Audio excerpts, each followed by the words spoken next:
सबको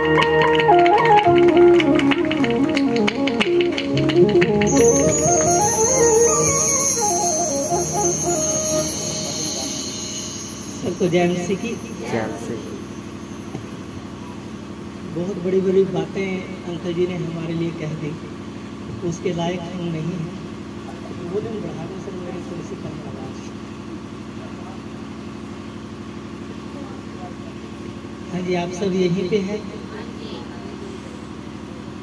आवाज़ नहीं आ रही, कुछ शिकायत आ रही है आपको,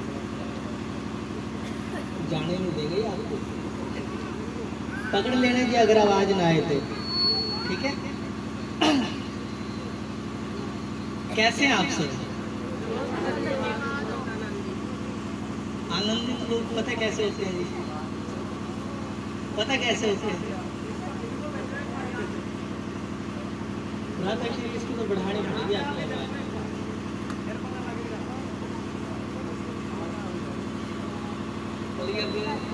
इसकी भी नहीं आएगी तो फिर तो क्या करेंगे? मैं साइड में हो जाऊँ, टेंशन ना लो, इसीलिए मारने लेंगे। हालेलुया। अभी ठीक है, बोल भी आराम से रहा। अब मुझे लग रहा है कि मुझे चीख चीख के बोलना पड़ेगा। सुनिए, आनंदित लोग पता कैसे होते हैं जी? जिनके चेहरों से नूर छलकता हो जी। उनके चेहरे जो हैं तोरी की तरह लटके हुए नहीं होते। घिया तोरी देखिए ना, वैसे चेहरे नहीं मिलेंगे, बल्कि गोल मटोल से भाई रवि जैसे चेहरे मिलेंगे, है ना? मतलब दूर से ही पता लगेगा ये भाई बंदा आनंदित है। आप सब आनंदित हैं? तो कहना फिर अंकल जी का पंजाब वालों की तरह एक बार हालेलुया हो जाए। बोलेंगे जी, लेकिन एक कंडीशन है, बोलेंगे वही तो जिंदा है। मेरी ये कंडीशन हमेशा रहती है, मुर्दा कोई ना बोले, क्योंकि मुर्दों से डर लगता है। कृपया सिर्फ जिंदा लोग बोलेंगे हालेलुया। कुछ लोगों की सांसें अभी चल रही हैं, कुछ लोग वेंटिलेटर पे हैं। दोबारा से ट्राई करते हैं। Hallelujah, hallelujah. सांसें वापस आ रही है, क्योंकि मेरा यीशु सांसें देता है।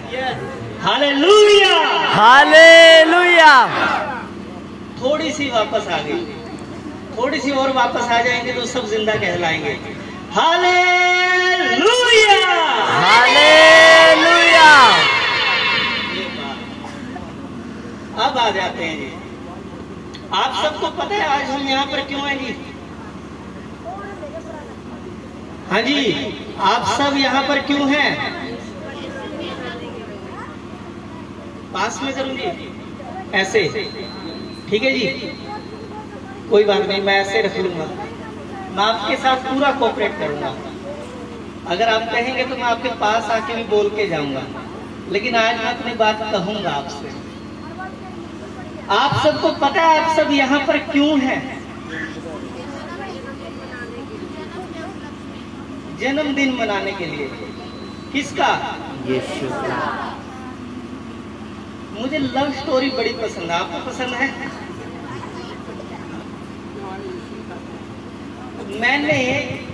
मुझे ना छोटे होते से ही लव स्टोरी बड़ी पसंद रही है।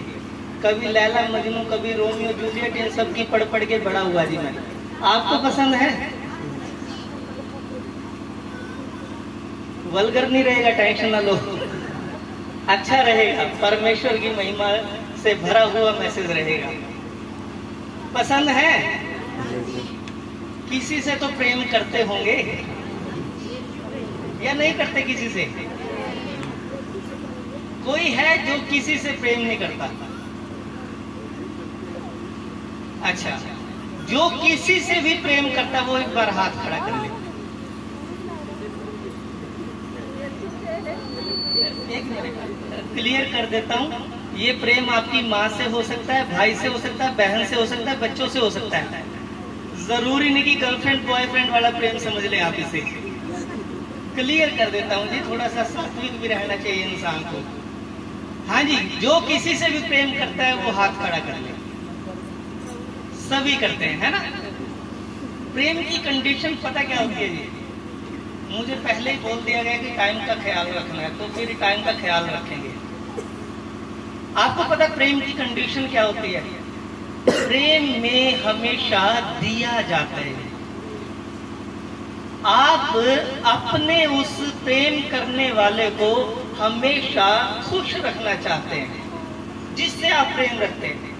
अगर स्वार्थी है तो अलग बात है जी, लेकिन अगर आप वाकई किसी से प्रेम रखते हैं तो आपकी दिली इच्छा होगी कि जिससे मैं मोहब्बत करता हूं या करती हूं वो हमेशा खुश रहे। समझते हैं जी? ये जो बाइबल हमारे पास दी गई ना जी, इसे कहा जाता है परमेश्वर का प्रेम पत्र मानव जाति के लिए। अगर आप मानव हैं, आप इंसान कहलाते हैं, तो ये प्रेम पत्र आपके लिए है। हालेलुया। मैंने पहले कहा जिंदा बोलेंगे, मुर्दा कोई ना बोले ही डर लगता है। जिंदा है तो फिर प्रेम नहीं रखेंगे, है ना। मुर्दे लोग किससे प्रेम रखेंगे? हालेलुया। तो अब यदि आप इंसान हैं तो परमेश्वर का प्रेम आपके लिए है। कोई फर्क नहीं पड़ता आप किस धर्म से हैं, किस जाति से हैं, किस कम्युनिटी से आप आते हैं, किस समुदाय से आते हैं, कोई फर्क नहीं पड़ता जी। आप पढ़े लिखे हैं, अनपढ़ हैं, आप गरीब हैं, अमीर हैं, कोई फर्क नहीं पड़ता। यदि आप इंसान हैं तो परमेश्वर का प्रेम आपके लिए है। इसमें तो मेरे ख्याल से हमारे आनंद के लिए आनंद वाला चेहरा बनता था ना। आजकल तो व्हाट्सएप पे इमोजी चलते हैं, जैसा भी चाहिए होता चिपका देते हैं। एक एक अपने चेहरे पे भी चिपका लो ताकि तोरी की तरह लंबा ना दिखे, बल्कि भाई रवि की तरह गोल मटोल दिखेंगे। हालेलुया। मेरे ख्याल से मैं आपको समझ आने वाली भाषा में बोल रहा हूँ। अगर किसी को हिंदी से प्रॉब्लम तो बता सकता है, पंजाबी भी चलेगी। हिंदी से प्रॉब्लम है जी किसी को? आती है? ठीक है। तो कौन कौन सुनना चाहता है जी परमेश्वर के प्रेम की बात? सभी सुनना चाहते हैं, है ना। तो आइए फिर परमेश्वर के प्रेम की बात करेंगे। उससे पहले एक सवाल, जिनके पास बच्चे हैं, जो माता पिता है, क्या वो अपने बच्चों से प्रेम करते हैं जी? आप सभी जो यहाँ पर बैठे हैं करते हैं? भाई विकी, आप अपने बच्चों से प्रेम करते हैं? करते हैं। अब एक सवाल है जी, आपका बच्चा कीचड़ में लथपथ होकर आया और आपने उसी समय बाहर जाने के लिए एक बेहतरीन वस्त्र डाले, आप तैयार हुए और आपके बच्चे की आदत है कि वो आगे गोद में चढ़ता है, चढ़ाएंगे? मैं तो नहीं चढ़ाऊंगा जी, क्योंकि मैं अभी तैयार हूं ना जी, मुझे बाहर जाना है। अब उसकी गलती, वो कीचड़ में लौट के आया था। आप सब करेंगे जी? आपका प्रेम हो सकता है मुझसे बड़ा हो जी। आप उठाएंगे अपने बच्चे को गोद में जब वो कीचड़ से लथपथ हो और आप अभी भी तैयार हुए हों? बाकी पंजाबी माएँ अच्छे समझ सकती हैं, मर जाने की करके आया है, जानना नहीं। या फिर उसको एक कान के पीछे आएगी घूमते हुए और वो जाएगा सीधा बाथरूम में, नहा धो के आएगा, उसके बाद प्रेम प्यार की बात करेंगे। उससे पहले आप और मैं कैसे थे? हाँ जी, आवाज आ रही है? आप और मैं कैसे थे? यशायाह की किताब 59 अध्याय और उसके 2 वचन में ऐसा लिखा है जी, आपके अधर्म के कामों के कारण परमेश्वर का मुख आपसे छिप गया है और अब परमेश्वर आपकी नहीं सुनता। हालेलुया। सभी निकाल रहे हैं, चलो मैं निकाल के ही सुना देता हूँ आपको। मैंने कहा आपके साथ पूरा कोऑपरेट करूंगा जी, आपकी मेहनत बचाऊंगा मैं। लिखा है, परंतु तुम्हारे अधर्म के कामों ने तुमको तुम्हारे परमेश्वर से अलग कर दिया है। हाँ जी, इधर ध्यान दीजिए, जो जिंदा है, मुर्दे लोग अकड़े रहते हैं, उनकी कोई टेंशन ना लेना। जो जिंदा है वो इधर ध्यान दीजिए। तुम्हारे अधर्म के कामों ने तुम्हें तुम्हारे परमेश्वर से अलग कर दिया है। उसी कीचड़ में लथपथ हुए बच्चे की तरह, जिसे उसकी प्रेम करने वाली माँ गोद में उठाना पसंद नहीं करती। इससे क्या हम ये समझे कि वो माँ उससे प्रेम नहीं करती?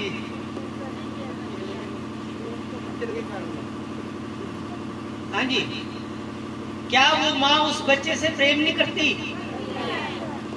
करती है, तो दिखा क्यों नहीं रही?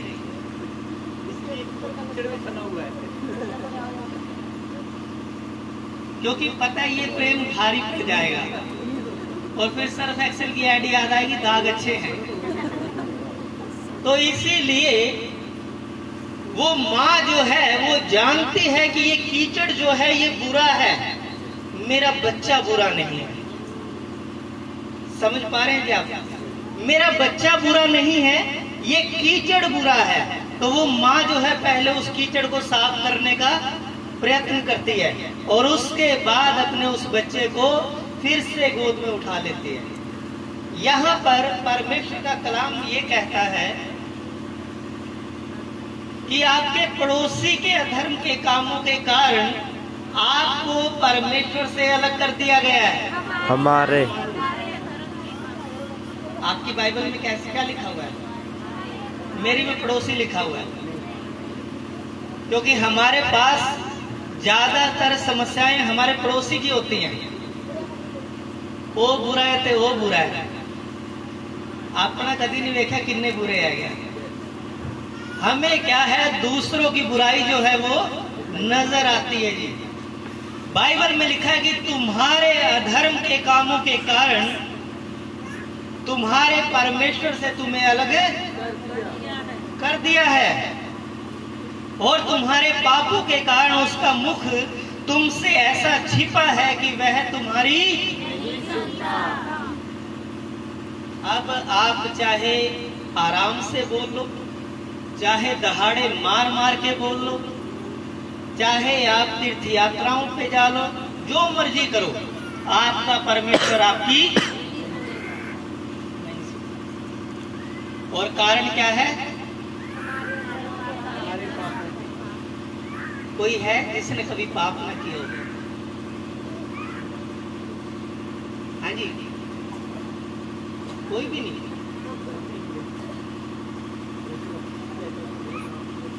सबने किया।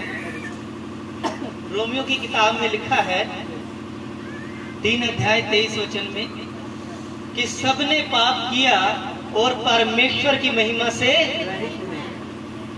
उनके पास अब परमेश्वर की महिमा नहीं है। जिंदा लोग यही है, फिर ठीक है। तो अब एक सवाल जी मेरा आपसे ये है, गलती आपकी थी या बाप की थी? आपकी थी या बाप की थी? दो ही बातें है ना। और जो इस सत्य को समझ गया जी, उसका जीवन सफल हो गया। आपको पता है हमारी सबसे बड़ी समस्या क्या होती है? हम अपनी गलतियां नहीं मानते। हमें हमेशा गलतियां दूसरों की नजर आती हैं, और इसी वजह से कई लोग जो हैं 10-10 साल चर्च में आते लेकिन चंगे नहीं हो पाते जी। बाइबल क्या कहती है कि एक दूसरे के सामने अपने पापों को मान लो जिससे तुम चंगे हो जाओ। हालेलुया। तो पड़ोसी के सामने उसकी गलती का जिक्र नहीं करना, बल्कि अपनी गलती का जिक्र कर लेना है। मुझसे गलती होगी, और आप देखेंगे कि आपके संबंध अच्छे होंगे। हालेलुया। अब आते हैं जी, हम यहाँ पर क्यों हैं? आज यीशु मसीह का जन्मदिन हम मना रहे हैं, जिसके लिए बाइबल में लिखा गया कि परमेश्वर ने जगत से ऐसा प्रेम रखा कि उसने अपना इकलौता पुत्र दे दिया, ताकि जो कोई उस पर विश्वास करे वो नाश हो जाए, नाश ना हो। हाँ जी, क्या लिखा होगा आपकी बाइबल में? नाश ना हो। वो नाश ना हो, बल्कि नरक में जाए, अनंत जीवन पाए। मेरे को जिंदा करना आता है जी, टेंशन न लो, मैं करता रहूंगा बीच बीच में। आपकी नब्ज चेक ना, धड़कन चल रही है या नहीं, मैं देखता रहूंगा। तो अब सवाल को समझिए जी, परमेश्वर ने अपना बेटा दे दिया, किसे? हमें, बोलो मुझे। क्योंकि बाइबल के अनुसार हर एक व्यक्ति को यीशु मसीह को अपना उद्धारकर्ता, व्यक्तिगत उद्धारकर्ता ग्रहण करना जरूरी है जी। कलीसिया का नहीं, व्यक्तिगत उद्धारकर्ता, आपका अपना परमेश्वर आपके पास होना चाहिए। आपके अंदर ये कॉन्फिडेंस होना चाहिए कि मेरे परमेश्वर ने मेरे लिए अपना बेटा कुर्बान कर दिया। Hallelujah, hallelujah. मैंने कहा था जिंदा लोग बोलेंगे हालेलुया। कुछ लोगों की सांसें जा चुकी थी। एक बार क्या हुआ, एक मेरी तरह नालायक सा कोई प्रीचर था और वो प्रचार कर रहा था। तो एक व्यक्ति को ना नींद आ गई। नींद आम सबके साथ हो सकता है, तो नींद आ गई। अब उस व्यक्ति ने तरीके से, जोर से बोलो हालेलुया, इस तरीके से उसे उठाने की कोशिश की, नहीं उठा। उसने अपना एक कागज सा लिया, कागज हालेलुया, वो भी मारा, फिर भी नहीं उठा। बेचारा क्या पता रात को पूरी रात सोया ना, ओवर टाइम करके आया वो फैक्ट्री में, नहीं उठा, बेचारा ज्यादा नींद आई हुई थी। अब ऐसे में उसने कहा कि जो जो स्वर्ग जाना चाहता है वो खड़े हो जाओ। सारे खड़े हो गए। अब वो फिर नहीं उठा, वो वहीं बैठा है। फिर उसने कहा चलो ये ठीक है, सारे बैठ जाओ, जो नरक जाना चाहता बस वो खड़े हो जाओ। अब जब लोग उठ रहे थे और बैठ रहे थे तो आवाज होती है ना उठने बैठने से, कपड़ों की और उठने बैठने की। तो ऐसे में उसकी नींद जो है वो टूट गई। उसे लगा सभी खड़े हो रहे तो वो भी खड़ा हो गया, और देखा अकेला ही खड़ा, बाकी सब बैठ गए। तो पासवान जी ने पूछ लिया जनाब आप नरक जाना चाह रहे? अब उसके दिमाग की घुंडी खड़क गई, कहता भी ये तो मामला गड़बड़ हो गया, मैं गलत टाइम में ही पकड़ गया। कहता नहीं जी मुझे नरक जाने का कोई शौक नहीं। कहता फिर तू खड़ा क्यों है? कहता जी आपको अकेले जाते देखना अच्छा नहीं लग रहा, आप अकेले नरक जाओ ये अच्छी बात नहीं है, तो इसीलिए मैं खड़ा हो गया कि हम दोनों इकट्ठे चलेंगे। हालेलुया। तो इसी प्रकार से हम चलते रहेंगे धीरे धीरे, और कोशिश करेंगे कि आप उनमें से ना हो, है ना? आप तो नहीं जाना चाहते ना नरक, क्योंकि मेरे पास यहाँ एक्स्ट्रा कागज भी नहीं है कि मैं भी करूँ। हालेलुया, नहीं होगा, मुझे यही फेंकना पड़ेगा और पता लगे आप असली में चले गए। सुनिए, अब एक कहानी मैं आपको सुनाऊंगा जी, कहानी, ठीक है? और उस कहानी के बाद हम समाप्त कर देंगे। मुझे नहीं लगता मैंने आपको तंग किया, है ना? मैं तंग नहीं करता जी, बड़ा अच्छा बच्चा हूँ मैं। मेरी मम्मी कहती है लाखों में एक है, हो सकता है आप भी करोड़ों में एक हो जी, कोई फर्क नहीं पड़ता। अभी सुनिए, एक बार दो दोस्त थे। कितने? इसको समझिए, आप और परमेश्वर। आप और दो दोस्त थे जी। अब ऐसे में दोनों जब बड़े हो रहे थे तो एक चला गया जी गलत संगत में और एक चला गया अच्छी संगत में। अभी हमने क्या पढ़ा? किसके अधर्म के कामों के कारण? हमारे। है ना? पड़ोसी की तरफ उंगली नहीं करना, तेरे हमारे अधर्म के कामों के कारण हुआ ना जी। तो आपकी संगति जो थी वो बुरी थी, बिगड़ गई, और जो दूसरा था उसकी संगति बड़ी अच्छी थी, तो वो पढ़ लिख कर न्यायाधीश बन गया। न्यायाधीश से जज बन गया जी, वो न्याय करने वाला बन गया। और आप लोगों के लिए बता दूं, हमारा परमेश्वर न्यायी भी है और वो सबका न्याय करेगा। आप जो बैठे हैं आपका भी, मैं जो खड़ा हूं मेरा भी, न्याय सबका होगा। सबका एक दिन आएगा कि हम न्याय सिंहासन के सामने खड़े होंगे और हर एक के काम वहां पर खोल दिए जाएंगे जी। जो हमने गुप्त में किए हैं वो सब प्रकट कर दिए जाएंगे। एक विचार मुझे आया, अगर आप लोगों को अच्छा लगे, अगर आपके जीवन की फिल्म परमेश्वर यहाँ चलाएं, क्या आप उसे देख पाएंगे? मुझे लगता है अगर मेरे जीवन की उन कामों की फिल्म चला दी जाए जो मैंने किए कभी, तो मैं 5 मिनट भी उसे देख नहीं पाऊंगा, क्योंकि मैं हीन भावना से ही मर जाऊंगा कि मैं इतना भी बुरा था। आप सबका क्या? आप लोग तो अच्छे हैं ना, बल्कि बहुत अच्छे हैं। आप तो स्वर्गदूतों के साथ हाथ मिला के आए हुए हैं, है ना? आप तो पूरी मूवी देख के मानेंगे, ऐसा ही है। खैर, तो एक बन गया जी जज, तो दूसरा बन गया डाकू। क्या बन गया? बोलो, आया नहीं डाकू। अरे बोल लिया करो, कोई पैसे नहीं लग रहे। आज बचाने का तरीका भी है मेरे पास, बचा लेंगे आप लोग। एक बन गया और दूसरा बन गया। रिप्लाई देते रहो जी।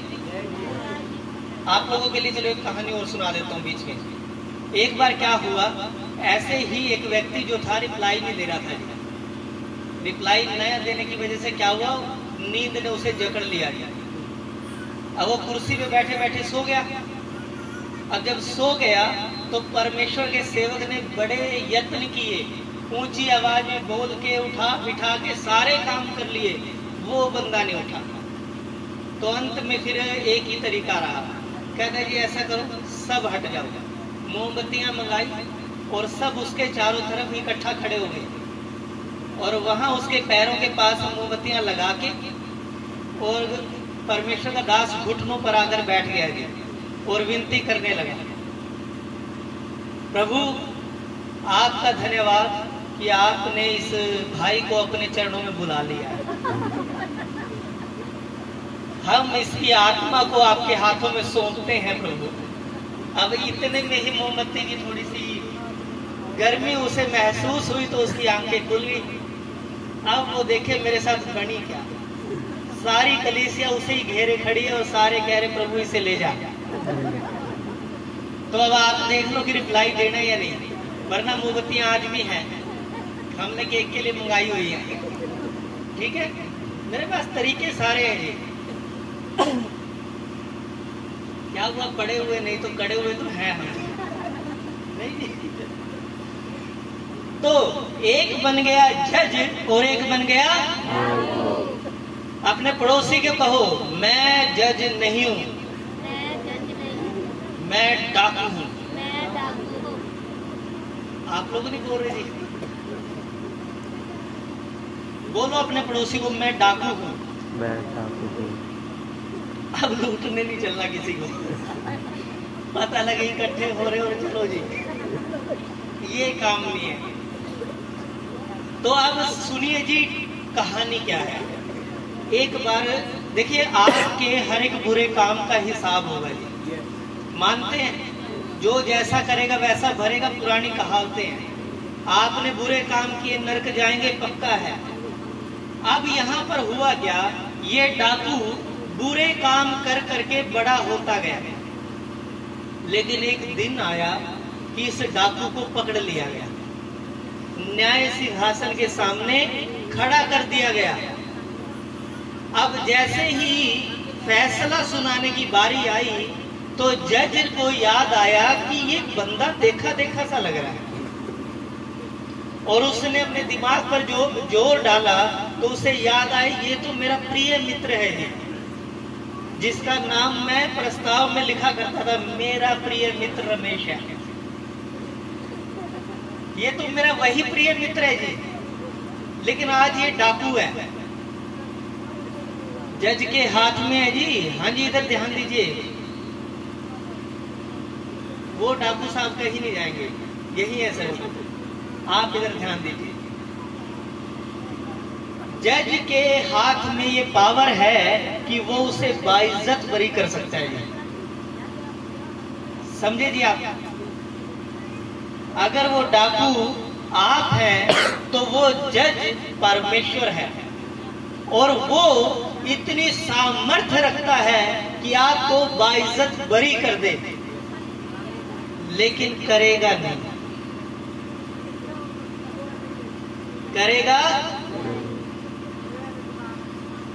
जिंदा लोग कहाँ गए? Hallelujah, hallelujah.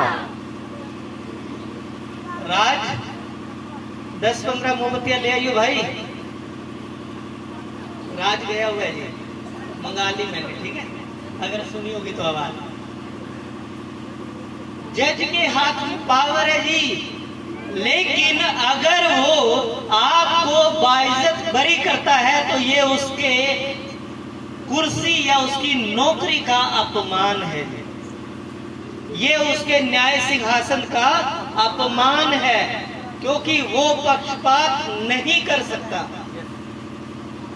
इसी चीज के लिए तो उसे अपॉइंट किया गया ना, कि वो एक निष्पक्ष फैसला देगा।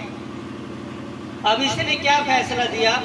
इसने कहा कि तेरे ऊपर इतने लाख रुपए का जुर्माना लगाया जाता है, ये भर तो तू बाइज्जत बरी है।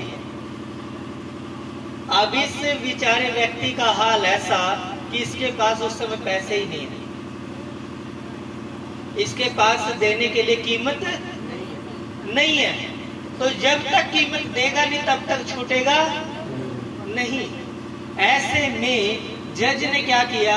अपना कोट उतारा और अपनी चेयर पर रख दिया, और नीचे आया, चेकबुक निकाली, और चेकबुक में उतने ही अमाउंट भरकर उस एक चेक को फाड़कर उस डाकू को दे दिया। क्या समझेंगे? वो चेक फाड़कर डाकू को, किसको दे दिया? नहीं समझे नहीं आप, किसको दे दिया? किसको? आपको दिया। किसको दिया? कहिए, मुझे दिया। वाकई सही कह रहे थे, मुझसे पहले जितने भी आए रिप्लाई नहीं आ रहा आपका। मेरे ख्याल से वेंटिलेटर काम करना बंद कर गया जी, सांसें जा रही हैं आपकी, रोक लो, अभी भी मौका है। हाँ जी, किसे दिया? जिंदा लोग बोलो जी। सोचिए, जब आपकी जुबान तक नहीं खुल रही अपने बचाव के लिए, तो आप क्या करेंगे? शैतान के साथ कैसे लड़ेंगे? वो जो आपको गुनाहों में लेकर जाएगा, उससे कैसे बचेंगे? किसे दिया?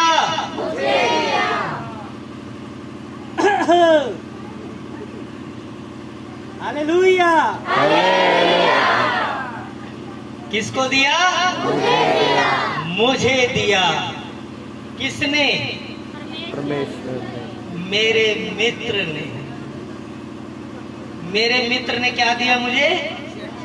एक चेक दिया है, और उस पर उतनी ही कीमत है जितनी मुझे जमा करवानी है बाइज्जत बरी होने के लिए।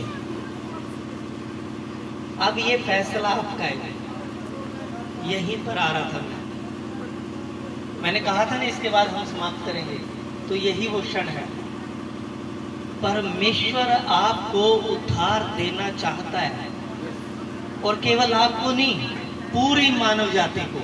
परमेश्वर नहीं चाहता कि कोई भी व्यक्ति नाश हो। वो आपको उद्धार देना चाहता है, चंगाई देना चाहता है, बचाना चाहता है, और यहाँ तक कि आपको अपने साथ स्वर्ग में रखना चाहता है। लेकिन फैसला मोमबत्तियां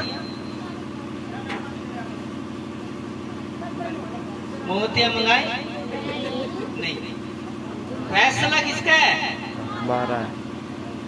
आपके ऊपर ये फैसला आपका रहेगा जी कि आप उस चेक को लेते हैं या नहीं। और जानते हैं वो चेक क्या है? हमारा यीशु मसीह। हालेलुया। मैंने इतनी सुंदर कहानी सुनाई जी आपने रिप्लाई नहीं दिया। मैं शिकायत करूंगा यीशु मसीह से जाके आपको रिप्लाई देना चाहिए था, है ना? तो अब ये समय है जी, परमेश्वर का प्रेम सबके लिए है, उसका उद्धार सबके लिए है। अब ये आपके ऊपर डिपेंड करता है कि आज आप उसे ग्रहण करते हैं या और नहीं करते तो क्या होगा? आज आपको पुलिस वाले पकड़ेंगे और जेल में,